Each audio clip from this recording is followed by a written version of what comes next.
For today's video guys, ito na yung resulta nung inano ko na DIY na mini water pump. Ngayon ko pa lang siya naayos. Yan. Kaso may tagas pa doon, aayusin ko pa. Diretso ko siya. Ito. Connect natin guys sa flowing. Yan.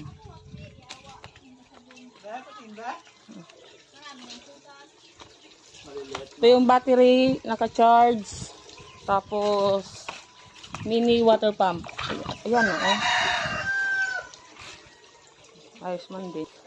Hawakan Drake, oh. May tubig. Ito yung pressure niya. Dumot yun, tingin. Oh. Tutok ko ng ayos. Yun, ang lakas. Ang lakas ng kanyang agos. Ito yung yun. Wahahaha, sabi niya. Akit uli. Higop uli ng tubig. Ayan na, lakas. Pwede na mag-swimming si Drake. Huwag ka malikot. Yeah. Ay, ang battery mo. Ang battery mo.